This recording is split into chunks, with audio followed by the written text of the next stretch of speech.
오늘 읽은 말씀 잘 아는 이야기입니다. 히스기야가 병이 들었습니다. 하나님이 고쳐주셨죠. 15년 연장해 주었습니다. 그 징조로 아하스의 해 시계가 10도 뒤로 후퇴했다 했습니다. 아하스는 히스기야의 아버지입니다. 아버지 시대에 만들어 해 시계가 있었는데 그림자 10도를 뒤로 갔단 말이죠. 그러니까는 시간이 뒤로 가버린 꼴로 같습니다. 자, 그 징조를 받고 히스기야가 나았습니다. 그렇죠? 나았습니다. 그랬더니 저기 바벨론에 무로닥 발라단이라고, 부로다 있는 옛날 번역은 무로닥이 어디 있어요.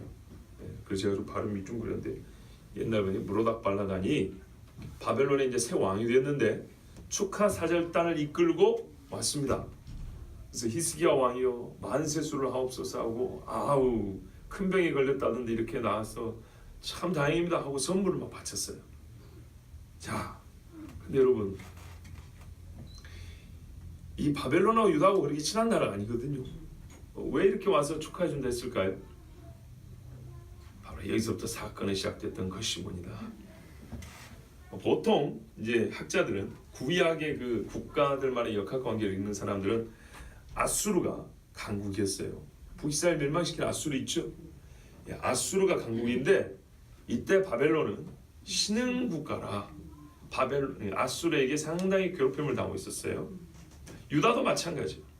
사다리비 쳐들어와가지고 다 죽여버린다 그럴 때 하나님의 천사 나타 18만 5천 명 쳐버렸지 않습니까? 이런 때란 말이죠. 그러니까 신흥 강국 바벨론이 중동의 맹주, 그러니까 지금으로 보면 팔레스타인을 하지만 가나안 땅의 맹주 유다하고 서로 동맹을 맺으면 아수르를 대지하는 데 유익하리라. 양쪽에서 협공을 하면, 그래서 서로 동맹 맺어보자고, 우리 잘해보자고 왔다는 거죠. 그렇게 이제 정치적으로 읽습니다. 완전히 틀리진 않죠. 서로 배짱이 맞아야지 이것도 하는 것이지, 안 그러면은 서로 싸우지 않겠습니까? 틀린 말은 아닌데 또 다른 측면이 있습니다. 여러분, 해 그림자가 10도 빠꾸 했으면 유다 땅에서만 그랬을까요? 아니죠. 바로 그것입니다. 해 그림자가 뒤로 가는 것, 즉 해가 가다가 서버리거나 아니면 뒤로 가는 것을 유다 사람들만 보는 게 아닙니다. 해는 온 천지를 비추라고 하나님 주신 낮의 광명체입니다. 그러면 그 일을 유다뿐만 아니라 다른 지역 나라들도 다 봤을 겁니다. 그런데 문제는 이겁니다. 그 기이한 현상을 보고 사람들은 놀래 자빠졌겠죠. 놀래 자빠졌겠지만 그게 누구 때문에 일어난 일인지를 아는 사람은 금방 사람들입니다. 요즘처럼 인터넷이나 전화로 알려주지 않거든요. 특파원 파송할 수 있는 때가 아니라고요. 그러니까 예를 들면 중국 사람들 같으면은 그때가 이른 새벽이거나 저녁이거나 밤일 수도 있겠죠. 아니면 저기 미국 같은, 요즘으로 하면 미국 정도 되면 태평양 어느 섬 같으면은 여기가 낮이면 거기는 밤 아니겠습니까? 해가 뒤로 1시간이 빠꾸니 어쩐지 모르죠. 밤이니까. 어찌 해가 좀 늦게 뜬다 그러면 되는 것이지. 그죠? 오늘 좀 늦게 뜨는 게 밤이었던 동네는 잘 모릅니다. 근데 유다가 낮이었을 때 같은 낮 시간을 보내고 있었던 그 근방, 해 이 광채의 범위가 어디인지까지는 모르지만 예를 들면 유다를 정오로 기준으로 봤을 때 좌우로 한 6시간씩 뻘치면 거의 인도쯤 왔을 것이고 이쪽으로는 유럽 어디까지 갔겠죠. 예를 들면, 자, 그랬으면 같은 낮 시간대에 속해 있었던 이 징조가 일어났을 때 같은 낮 시간대에 속해 있었던 나라들은 해가 뒤로 가는 걸 분명히 봤다는 얘기죠. 근데 문제는 저 멀리 있는 사람들은 이 기이한 현상을 목도는 했지만 왜 이런 일이 일어난지는 모르죠. 그러나 유다 사람들은 알죠. 유다 근방 사람들도 소문이 금세 퍼져나면 알겠죠. 그러면 이 이야기의, 이 사건의 내막을 아는 사람들은 유다와 유다 근방에 있는 국가들입니다. 맞습니까? 예, 시간이 많이 지나면 알 수도 있었겠지만 이 짧은 시간에는 근방 국가들만 알게 됩니다. 자, 그 소식을 바벨론 사람이 들었죠. 바벨론의 주신이 누굽니까? 바알이라고 하죠. 상징이 뭐죠? 태양입니다. 자기들의 신이 빠꾸를 했어요. 왜 그런가 들어봤더니 유다 왕 히스기야가 병들어 죽게 되는데 그의 하나님이 살려주면서 징조로 해를 뒤로 물려버렸대요. 누가 셉니까? 하나님 세죠. 자기들의 신이라고 생기는 태양신 아무것도 아닌 거예요. 하나님이 한 사람 병 나아준다는 징조로 해를 뒤로 물려버렸어요. 누구랑 친해야 될까요? 유다랑 친해야죠. 유다랑. 맞죠? 유다랑 친해야죠. 여러분 같으면 생각을 해보세요. 우리가 해를 신으로 섬기는 국가란 말이에요. 그래서 그 해의 시간에 맞춰서 예를 들면 오늘 정오에 제사 드려야 되는데 해가 정오 딱 되려는데 그 뒤로 가버린 거예요. 그럼 제사 한참 지내려고 하다가 1시간, 2시간 또 기다려야 되죠. 이런 일이 바벨론 국가적 차원에서 이게 작은 일일까요? 옛날에 우리나라도 종묘제례냐 봐보세요. 국가 제사 지내려고 하는데 여러분 시간이 안 맞아요. 근데 해가 가다가 빠꾸려 버렸다며. 그리고 원인을 알아봤더니 저 근방에 있는 유다 땅에서 이런 일이 있었다고.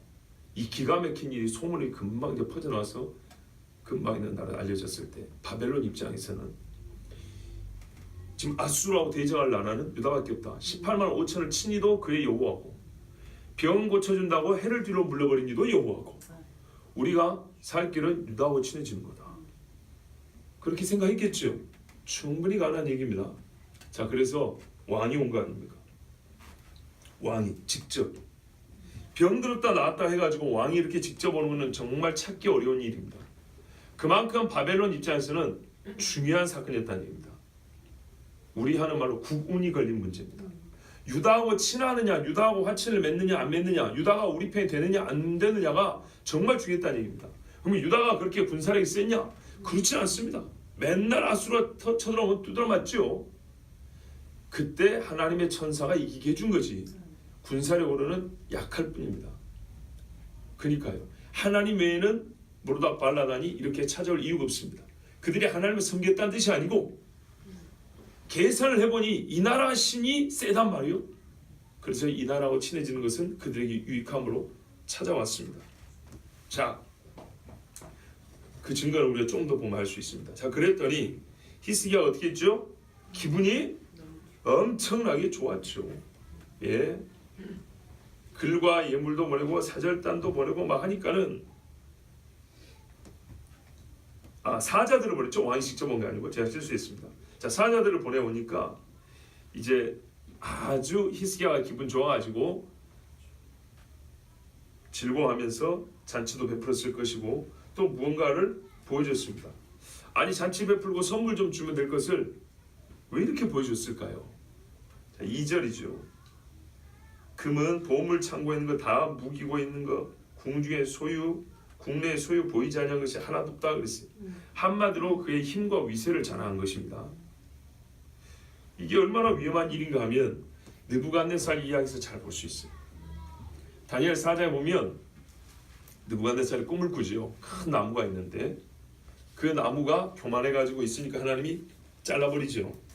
이 꿈을 꾸게 합니다. 그래서 다니엘에게 해석을 부탁했더니 하는 말이 이 나무는 왕이신데 왕이 자기 힘으로 이 모든 걸 얻었다고 교만하게 되면 하나님이 저기 이슬 먹고 살게 할 것이고 독수리 발톱까지 갖고 짐승처럼 푹 뜯어먹게 할 겁니다. 경고를 했어요. 근데 몇 년 지나자가 느부갓네살을 잊어버리고 어떻게 해요?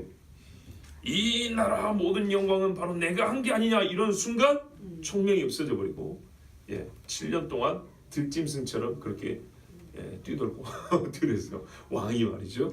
그러고 살았어요. 그 다시 하나님을 하늘을 우러러봤더니 총기가 돌아왔다. 이게 다니엘 4장 이야기입니다. 헤롯은 어떻게 죽었습니까? 마찬가지죠. 이 모든 나라 영광은 바로 내 손이 한 게 아니냐 할 때 충이 먹어 죽으니라 그랬어요. 그러니까 히스기야가 지금 하나님이 병을 고쳐주고 살려주었을 때 겸손해야 되는데 자기가 가진 것들을 보여줬단 말은 분명히 자랑입니다. 자랑을 했어요. 자, 이 위험천만한 일을 했습니다. 그런데 이제 제 고민은 이거죠. 이게 아무리 자랑, 별로 뭐 좋은 일은 아니다 하더라도 이어지는 이사야 선지자를 통해서 보내주신 하나님의 이 심판의 말씀은 좀 가혹하지 않은가? 보세요. 3절을 보면 이사야가 왔어요. 처음에 질문을 합니다. 무슨 죄를 지었는지 깨닫게 해주고자 하는 것이죠. 그 사람들이 무슨 말을 했습니까? 이렇게 물어봅니다. 자, 이것에 대하여 대답했습니까? 안 했습니까? 안 했습니다. 질문이 세 가지인데 히스기야가 이 질문에 대답 안 합니다. 그 다음 보세요. 두 번째, 어디서 왕에게 왔습니까? 그랬더니 뭐라고 대답했어요? 원방, 좀 먼 땅에서 왔는데 바벨론에서 왔습니다. 이렇게 했어요. 세 번째, 왕의 궁전에서 무엇을 보았습니까? 그랬더니 내 궁전에 있는 것을 다 보았고 창고에 있는 것으로 보이지 아니한 보물이 하나도 없습니다. 이렇게 대답했습니다. 그런데 첫 번째 질문, 무슨 말을 하였습니까에 대해서는 대답을 안 해줬어요. 자, 여러분, 창고 보물 기분이 좋아서도 보여줬지만 보여달라고 하지 않았을까요? 막 한껏 띄워준 다음에 왕이요, 왕의 영광이 큽니다. 옛날에 그 솔로몬 할아버지가 지어진 그 궁도 와 아직 멋지네요 막 하면서 뭐 좀 봅시다 이런 식으로 분명히 얘기를 했을 가능성이 있습니다. 그래서 히스기야가 보여줘도 꼭 궁 안에 있는 중요한 창고들만 열어서 다 보여줬어요. 요거는 우리가 흔히 말하는 국가안보상 하면 안 되는 일이죠. 상식적으로. 근데 히스기야가 그걸 했어요. 모릅니까? 전쟁을 지금 한두 번 해본 사람도 아닌데, 그러니까 마음이 한참 들떠 있었고 좌우 분별력이 좀 약해져 있는 상황이라는 거 아시겠죠? 이런 일이 일어나는 경우는요, 축해 세워질 때, 그렇죠, 교만할 때죠. 교만은 그냥 세워지는 게 아니죠. 누군가 이렇게 막 바람을 넣으면 빵빵해지죠. 그때 아유 좀 보여주십시오 하니까 그래 갑시다 그러고 싹 보여줬죠. 분명히 그랬을 가능성이 있습니다. 자, 이랬더니 하나님이 6절 7절에 이렇게 말씀합니다. 6절 7절 아니죠. 제가 지금 이사야 기준이고요. 17절 18절이죠. 여호와의 말씀이 날이 이르리니 왕궁의 모든 것과 왕의 조상들이 오늘까지 쌓아두었던 것이 바벨론으로 옮긴 바 되고 하나도 남지 아니할 것이오. 왕의 조상들이니까 다윗 때부터 모아놓은 거, 그나마 전쟁에 뺏기고 남은 것들 그거 다 가져가 버린다는 얘기죠. 두 번째는요, 왕의 몸에서 날 아들 중에서 사로잡혀 바벨론 왕국 황관이 되리라. 아이고, 왕족 중에, 후대 왕이나 왕족 중에 평민은 이루 말할 것도 없겠죠. 바벨론으로 끌려가서 환관 내시가 될 거다. 너무나 무서운 심판을 선고했습니다. 자, 오늘 말씀의 주제는 바로 이 부분입니다. 하나하나 사람이 교만하면 안 돼. 이것도 이 본문에서 우리가 찾을 수 있는 주제이기도 하죠. 그런데 정말 제가 이 본문을 어릴 때부터 계속 읽으면서 궁금했던 게 이거예요. 히스기야가 하나님 앞에 진짜 멋진 사람이 있잖아요. 그런데 병이 나와서 기분이 좋아서 잠깐 창고 좀 열어 보여준 것 때문에 나라가 망하고 자식들이 끌려가서 남의 나라의 내시 환관이 된다. 그 정도로 잘못했나요? 하나님이 하신 말씀이니까 맞지요. 그런데 우리 일반적인 보편적인 우리의 사고를 한번 생각해 보자고. 우리의 판단, 보편적인 판단력을 한번 판단 내려볼 때 이게 나라가 망해 자빠질 정도로 큰 잘못입니까? 아닙니다. 아니에요. 근데 하나님이 왜 히스기야 보고 요거 구경 좀 시켜줬다고? 솔로몬 때는 안 그랬습니까? 솔직히 말해서 솔로몬 얼마나 많이 자랑했는데. 그러니까 스바이 왕만 하더라도 와 보고 혀를 내둘렀잖아요. 히스기야 가진 거 얼마 안 돼요. 할아버지 솔로몬에 비하면.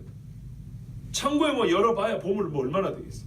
그런데 그거 좀 보여줬다고 너 나라가 망하고 이거 다 뺏기고 너 자식들은 포로로 끌려간다. 좀 가혹하다고 생각 안 하세요? 저는 읽을 때마다 이해가 안 됐어요. 이건 좀 심하다. 내가 믿는 하나님은 의로우신 분이므로 우리 눈에 보이는 것 외에 이렇게 할 만한 이유가 있었을 것이다. 이게 믿음이죠. 일단 겉보기는 심한 겁니다.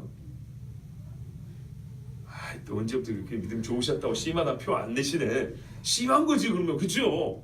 심하죠. 분명히 심해요. 그런데 그렇게 생각하면서도 우리가 어쩐다고요? 하나님은 의로우심으로 분명히 이만한 이유가 있을 거다.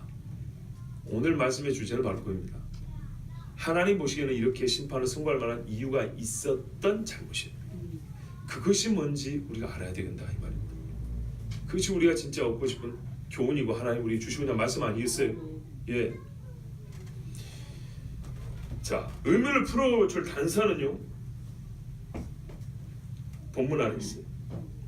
먼저 히스기야의 행동을 보세요. 엄청나게 기분이 좋았죠. 그죠?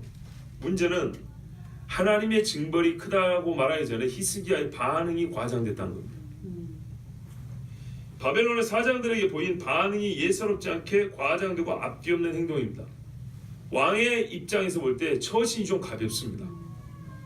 보통 왕이 이런 경우는 없습니다. 이스라엘 역사 열왕 중에 못된 왕들 중에도 이런 일을 본 적이 없습니다. 유례 없이 왕이 히스기야, 그것도 히스기야 같은 사람이 처신이 매우 가볍고 과장됐다는 겁니다. 여러분, 문병으로 온 사자가 바벨론에서만 있었을까요? 그렇지는 않았을 겁니다. 분명히. 또 그렇다 치더라도 이렇게까지 반기며 바벨론 사자들에게만 할 일은 아니죠. 그래서 이런 심판을 선고받게 된 배경에는 히스기야가 바벨론 사자들에게 대한 감정, 그의 반응, 여기에 분명히 하나님이 벌할 수밖에 없는 죄가 숨어 있었다는 얘기입니다. 말을 간단히 하면 그의 앞뒤 없는 그 감정과 생각 없음이 화근이 된 겁니다. 하나님이 이렇게 하라고 원하시지 않았습니다. 그리고 한 번에 이렇게까지 큰 화를 결정하셨다면, 그죠? 심판을 선고해 버렸죠. 그렇다면 히스기야는 전부터 경고가 없지요. 이와 같은 행위가 옳지 않음에 대하여 알고 있었어야 한다는 추론이 나옵니다. 무슨 말씀인지 아시겠어요? 경고를 하고 끝낸 게 아니에요. 웬만하면 하나님 한번 경고하거든요. 이러면 안 된다. 솔로몬도 우상집 지을 때도 2번 나타났다 그랬어요. 히스기야는 그 우상을 다 쓸어버린 사람이에요. 그런데도 경고도 안 하고 바로 손님 대접만 잘했다고 너 다 끌려갈 거다 이렇게 말해버린 거는 히스기야가 전에 경고를 받았다는 말이 되는 겁니다. 하나님은 공평하시거든요. 근데 그 본문에 그게 안 나타나 있죠. 문제는 그겁니다. 본문에는 히스기야의 행동이 매우 과장됐다는 거 우리가 주의 깊게 살펴보지 못하면 그냥 넘어가기 쉽고요. 또 본문에는 히스기야가 이와 같이 큰 심판을 선고받았다면 하나님이 경고도 안 하고 이렇게 한방 해버렸다면 이것은 분명 다윗이 바세바를 간음하고 우리아를 줄 때 이건 경고가 필요 없었던 것처럼 히스기야는 이 일이 얼마나 잘못된 일인가에 대하여 진즉부터 인지하고 있었다라는 논리가 나옵니다. 역시 단서는 성경에 있죠. 이사야 선지자는 먼저 축하 사절단이 와서 한 말과 그들의 출신적을 물었습니다. 이게 중요합니다. 질문을 3개인데 이걸 먼저 물어봤어요. 누구냐 도대체 걔들이 무슨 말 했냐죠. 이게 무슨 말이냐면 바벨론 아니냐, 바벨론에 대하여 왕 당신이 그들의 말을 들어줄 이유가 있냐 이 말입니다. 아시죠? 않죠? 무슨 말이죠? 바벨론과 유대의 관계에 있어서는 당신이 절대 무슨 말해도 이렇게 해주면 안 됐다는 얘기입니다. 누구에게 보여주었느냐가 더 중요하고, 그러니까 보여준 물품과 규모도 중요하지만 이게 완전 극비에 속한 걸 보여줘서 그런 게 아니에요. 국보 이론을 보여줘서 그런 게 아니라고요. 국보 이론 같으면 성전을 보여줘야지, 그죠? 성전의 법궤를 보여줘야지. 어디 부정한 놈들에게 법궤를 보여줘 이렇게 책망해야죠. 그게 아니었어요. 국가의 보물 창고일 뿐이에요. 거룩한 성소가 아니라고요. 그런데 문제는 그러니까 그 물품 하나하나의 가치와 거룩함의 문제가 아니었고 누구에게 그걸 보여줬냐는 문제 삼았어요. 누구에게? 바벨론에게 이걸 보여줄 수 있냐 이 말이에요. 바벨론에게. 이사야의 말의 요지는. 그 일을 행함에 있어서 히스기야가 그들의 어떤 말을 듣고 이런 행동을 결정했는지가 중요하다 이 말입니다. 아시겠죠? 근데 그것이 히스기야도 좀 찔렸던지 대답을 안 했어요. 그 부분은. 문제는 아주 단답형이었거든요. 길게 대답을 말하면 짤막짤막해도 된 문제였는데 꼭 그것만 얘기를 안 했다고. 그러니까는 바벨론 사람들이 당신에게 뭐라고 요구한다고 해서 그들에게 당신이 이걸 보여주면 되겠냐 그 말이에요. 국보고 이런 거 아니라 할지라도. 자, 그러면 히스기야는 그러면 안 됐다는 걸 이미 알고 있었고요. 이 뭐랄까요, 마음의 벽을 틈을 내고 무너뜨리기 위해서 바벨론 사람들은 히스기야를 분명히 축해 세웠을 겁니다. 그런 경계심을 무너뜨리기 위해서. 자, 제가 이렇게 본문을 보면서 여기까지 찾아냈어요. 여기까지 찾아냈는데 증거가 있어야 되잖아요. 결정적인 증거는 뭐냐면 히스기야가 이 한 번의 행위로 나라의 패망을 선고받을 정도로 큰 잘못이라면 히스기야는 이와 같은 행동이 얼마나 문제가 크다는 걸 알고 있었어야 되는 겁니다. 그 증거가 뭐냐 했더니 이사야 여러분 앞부분 봐보세요. 아니 다 안 보고서 지금 보라는 얘기가 아니고 이사야 앞부분을 보면 우리가 지금 이게 이사야 같은 경우는 39장의 이야기잖아요. 그죠? 39장의 이야기고 열왕기 하 같은 경우는 지금 20장의 이야기입니다. 그러면 그 히스기야에게 와서 이 선고를 했던 선지자가 누굽니까? 이사야죠. 바로 이 점이었어요. 이사야가 언제부터 사역을 했냐면 히스기야의 증조 할아버지 죽던 해, 우시야 왕이 죽던 해 이렇게 나오죠. 우시야, 요담, 아하스, 히스기야입니다. 이사야가 처음 사역하고 이때까지 어림잡아 이러면 45년이 지납니다. 이게 좀 어려운데 잘 계산해보세요. 우시야부터 이사야 1장 1절에 보면 이렇게 됐어요. 우시야와 요담과 아하스와 히스기야가 다스릴 때 선지자 이사야 이렇게 돼 있어요. 우시야는 52년 다스렸던 사람입니다. 그런데 우시야 어느 때부터 이사야가 사역했는지 모릅니다. 그런데 이사야 6장에 가면 우시야 왕이 죽던 해에 내가 하나님 앞에 있는데, 근데 6장이에요. 1장부터 5장도 분명히 우시야 살았을 때 하나님 앞에 받은 말씀인데 죽던 해부터만 계산해도 우시야 때 1년, 그 다음에 요담 16년, 아하스 16년, 아시겠죠? 그럼 32년, 히스기야 29년, 그럼 61년, 61년입니다. 그런데 15년 생명을 연장받았죠. 그러면 여기까지 앞으로 15년 남았죠. 그러면 여기까지 60일에서 15 빼면 46년. 어림잡아 이사야가 사역한 지 45년이 넘었어요. 이사야 사역 몇 주년? 45주년이 넘었다고요. 그럼 이사야 나이가 몇 살일까요?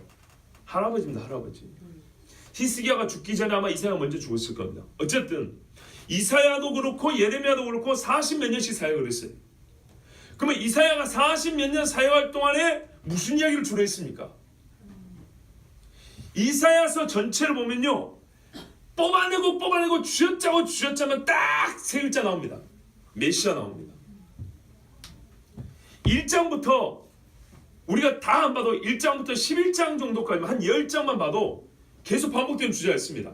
그게 뭐냐면 이스라엘의 죄와 거기에 대한 하나님의 심판과 메시아의 도래와 하나님 나라의 회복, 이게 계속 반복됩니다.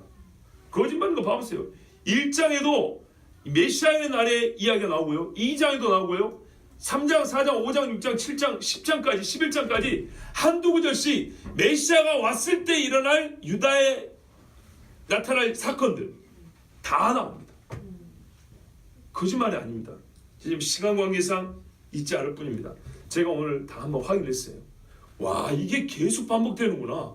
이게 이사야가 전체로서 이사야서는 메시아를 뽑아내고 메시아인데요.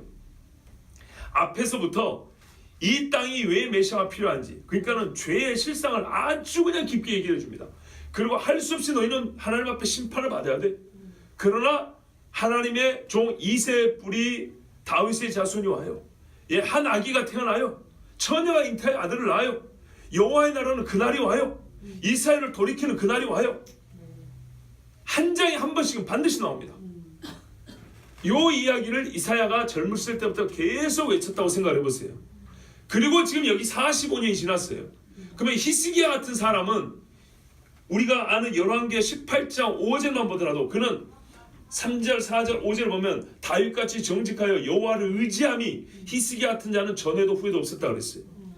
그래서 18만 5천 명도 하나님 천사를 벌써 죽이게 해주신 거예요. 자, 이런 사람이라면 그의 아버지와 할아버지와 증조 할아버지가 하나님 앞에 범죄를 다 안단 말이죠. 그래서 이것들을 다 없애버렸어요. 그리고 바로 그때 이미 몇십 년 전부터 이사야 할아버지가, 선지자 이사야 할아버지가 젊을 때부터 외쳐온 말씀이 뭐냐면 이 백성은 반드시 망한다는 얘기를 이사야 1장부터 반복해 놓고 있다고요. 1장부터 계속 이스라엘은 망한다, 유다는 망한다, 예루살렘을 치리라, 내가 이방인 쫓아내리라.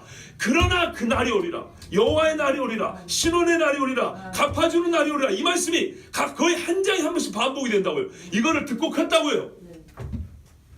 그리고 히스기야 당대에 북이스라엘이 망했어요. 히스기야가 다스리는 그때 북이스라엘이 망했다고요.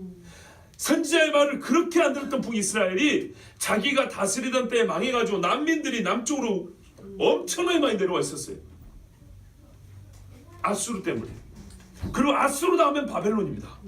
저 북방에서 너희가 이름도 알지 못하는 사람들 보내라 그랬다고요. 그럼 바벨론이 친다. 그 다음에 바벨론을 내가 메대와 바살 쪽에 친다. 이게 이사야가 전부터 예언하고 예언했던 말씀이에요. 히스기야가 귀에 딱지가 않도록 알고 있었던 말씀이라고요. 무슨 말인지 이해되시죠? 그런데 그 바벨론을 때 보여줘버렸다고요. 그러니까 이게 정신이 있습니까 없습니까? 이거는 군사적 차원의 문제만이 아닙니다. 하나님의 경고를 무시한 겁니다. 북이스라엘이 왜 망했는가? 그리고 그 다음에 이사야서 앞부분에 보면 이스라엘 뿐이겠느냐? 유다야, 내가 너에게 계산할 게 남아있다. 예루살렘아, 너도 군대에 둘러싸이고 다 무너질 것이다. 이 이야기가 제가 지금 여기 가득 적어왔는데 신광강에서 안 읽어드리는 거예요. 몇 페이지 적어왔어요. 이사야서 한번 차근차근 읽어보세요. 수두룩 합니다.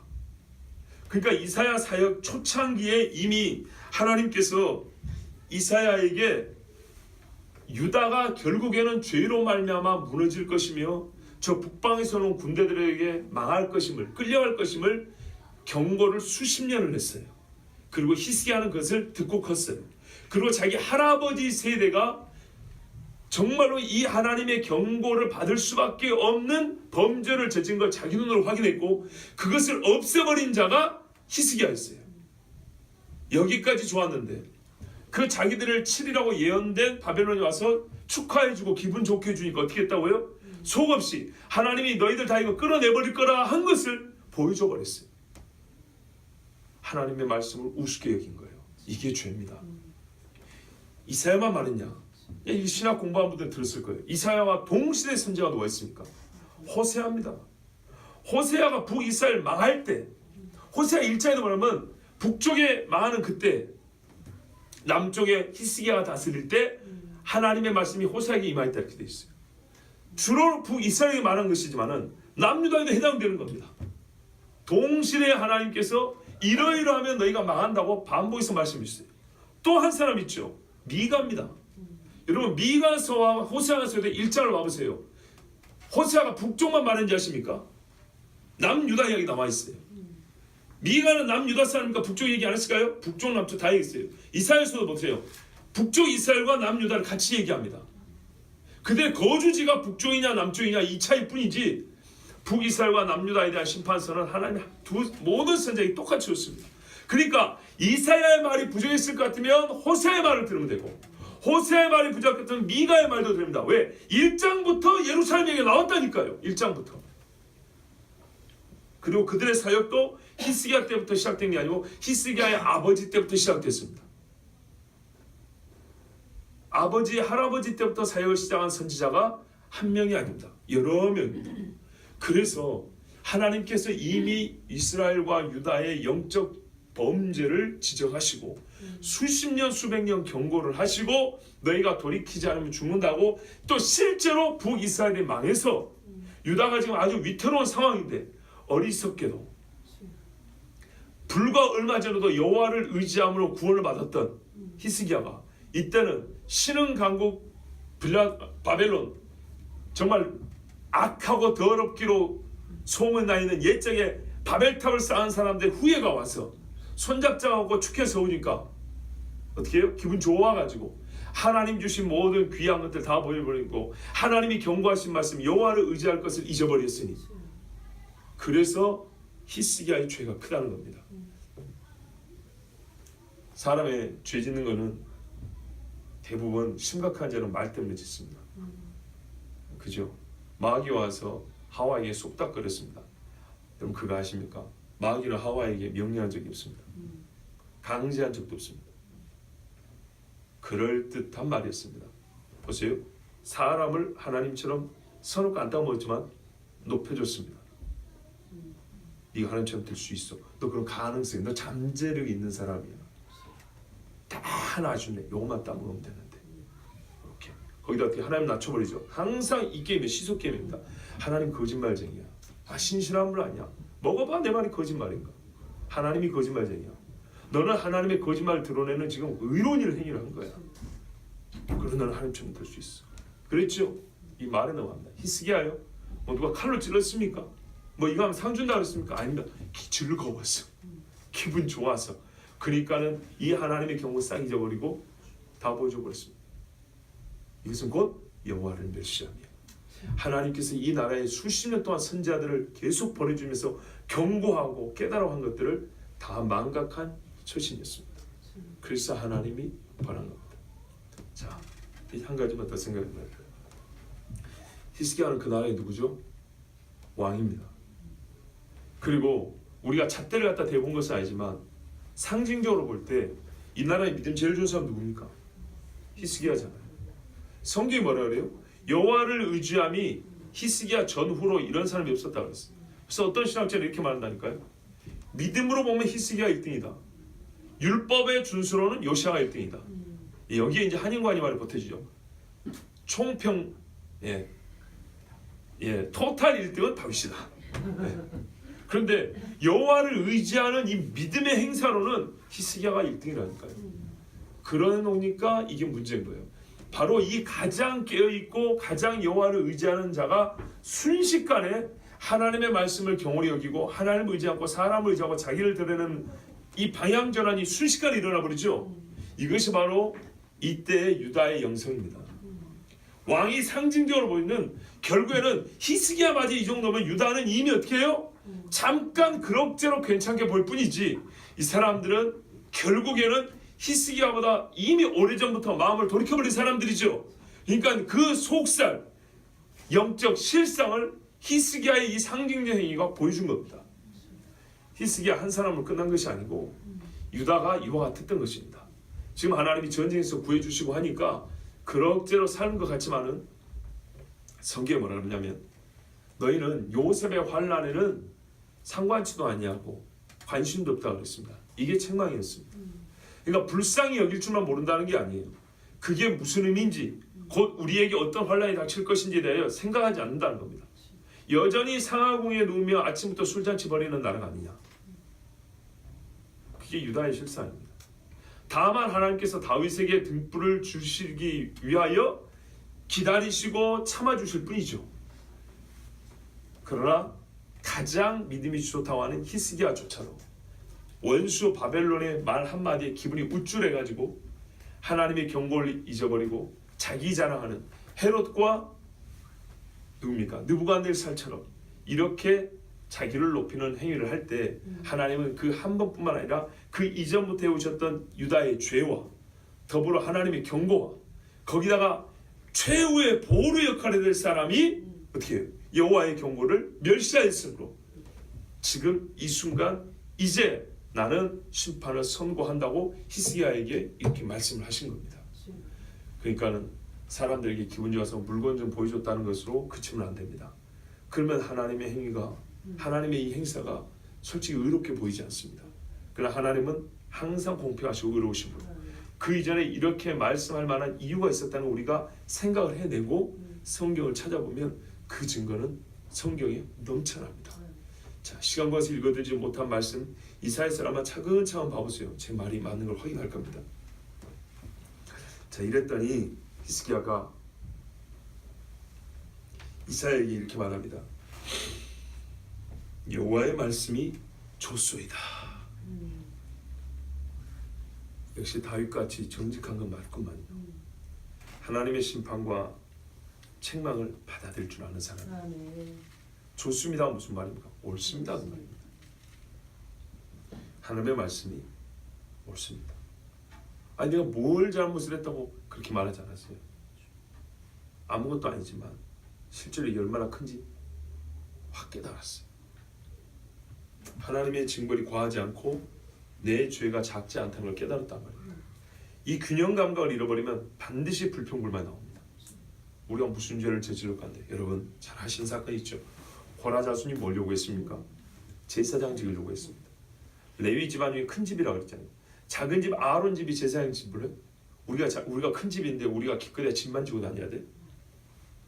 그래서 고라가 반역을 일으키는데, 또 누구 집이 같이 했다고요? 르우벤 장자 집. 우리가 왜 넷째 아들보다 뒤에 서야 되는데, 르우벤 집하고 고라 집하고 천막 칠 때 같은 이 남쪽에 지금 바로 붙어 있어요. 그래서 이 두 집이 작당을 해가지고 제사장 직분 달라고 반역을 일으켰습니다. 자, 그래서 하나님이 어떻게 했죠? 한번 하나님께 물어보자. 제사장 되고 싶은 사람들이 나와봐. 향불을 들고 나오면 250명 나왔어요. 엄청 많네. 그 사람들 어떻게 했죠? 전부 다 불이 나와서 죽었어요.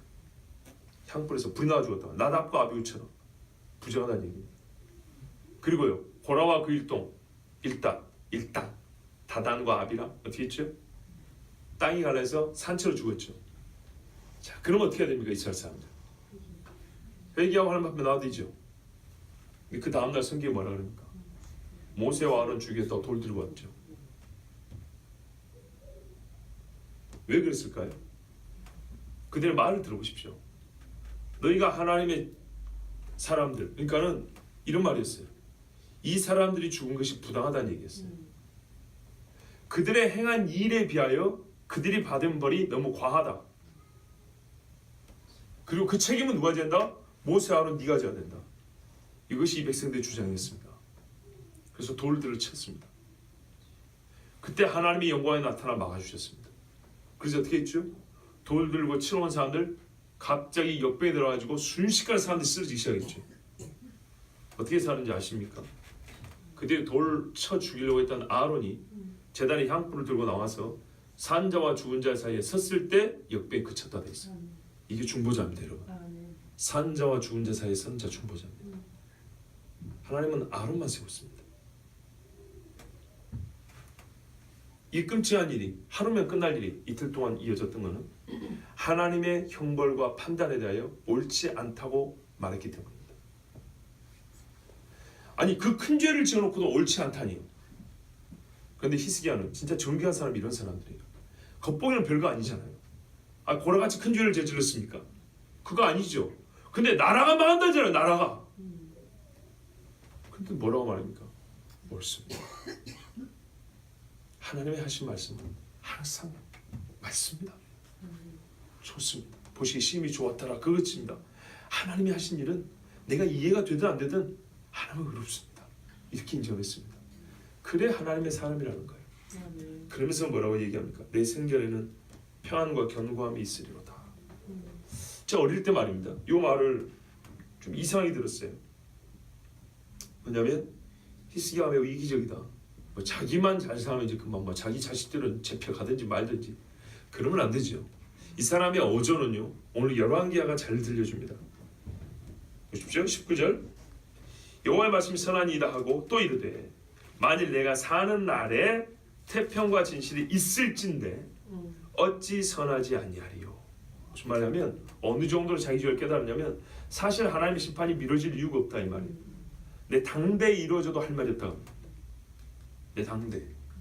지금 내 눈앞에서 내 자식들이 죽고 내 눈앞에서 예루살렘이 파괴되고 내 몸이 끌려가도 내가 수십 년 동안 선지자를 통해 주신 말씀을 멸시하고 정말 악인들과 손을 잡았으니 시편을 배우고 읊어놓고도 오만한 자의 자리에 앉았으니 하나님께서 우리 보기에는 겉보기에는 별거 아닌 것 같아도 하나님이 그런 자는 분명히 복이 없다고 그랬죠. 의인들을 회개 못 든다고 그랬죠. 그랬으므로 지금 내 당대에 쓸어가 버리셔도 내가 할 말이 없는데 하나님께서 긍휼을 베푸사 내 당대는 평강을 주신다 하니 어찌 선하지 않겠습니까? 여기 이기적으로 한 말이 아니에요. 하나님의 심판이 연기됨에 대하여 감사한 거예요.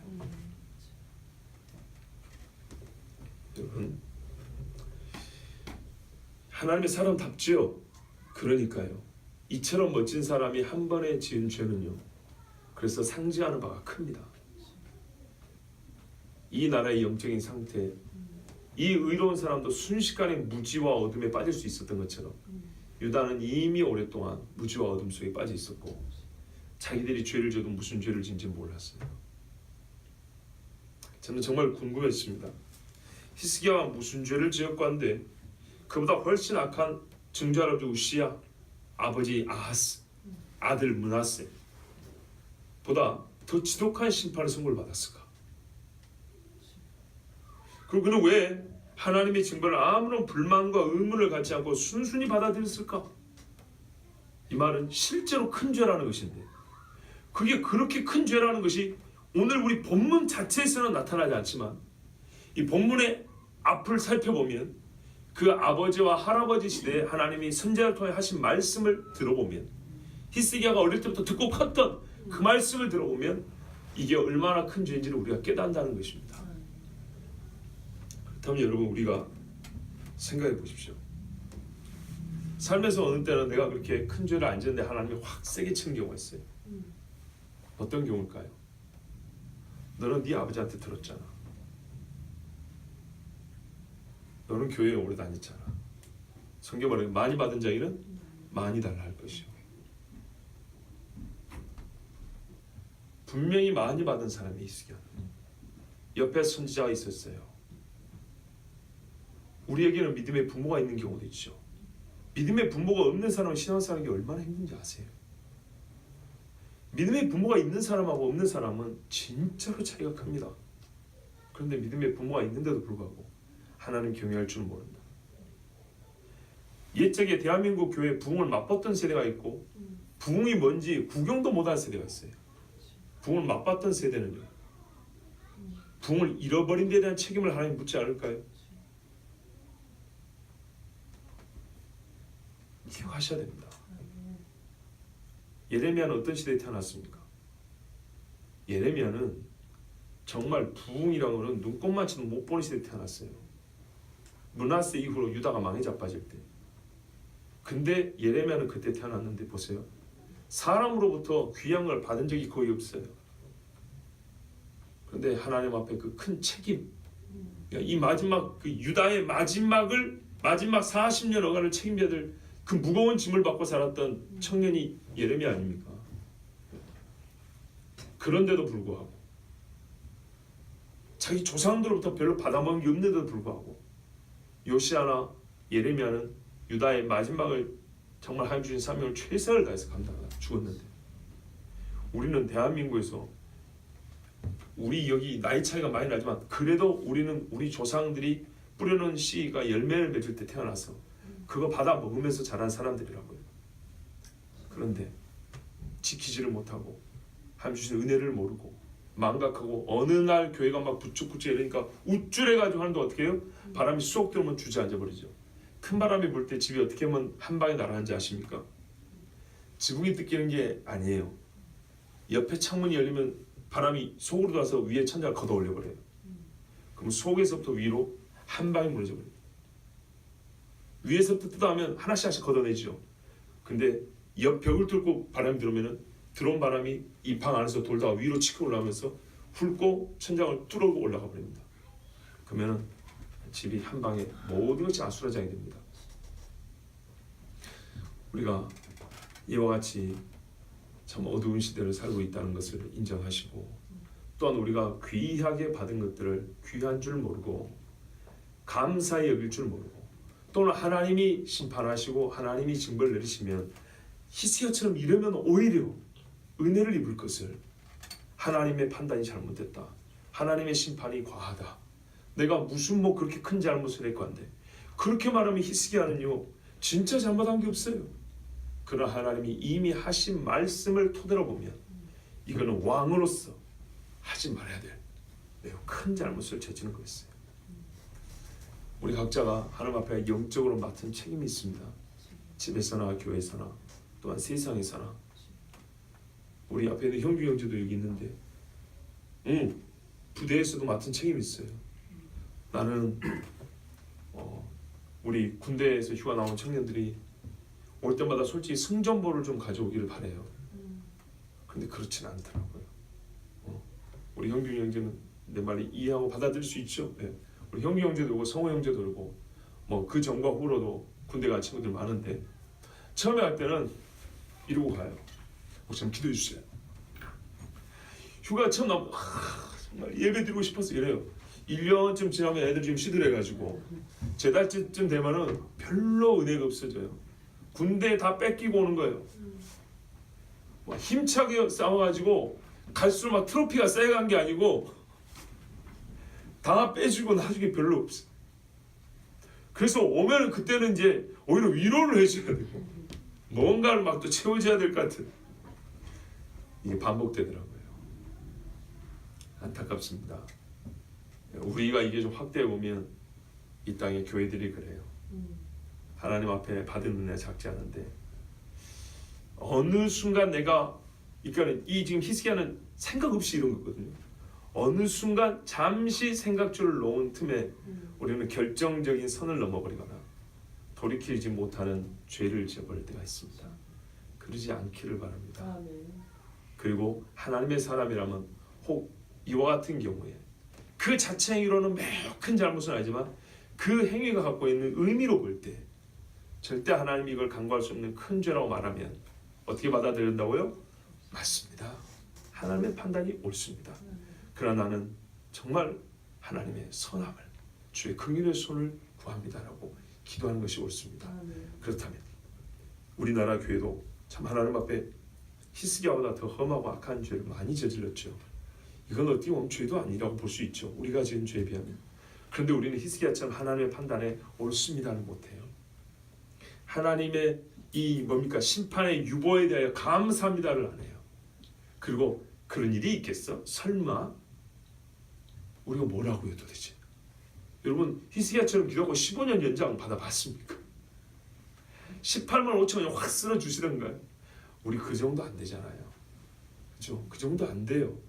그러면 오늘도 하루길 살면서 하루의 생명을 더 연장시키면 감사하고 정말 우리가 예배할 수 있는 1시간을 더 주면 감사해야지.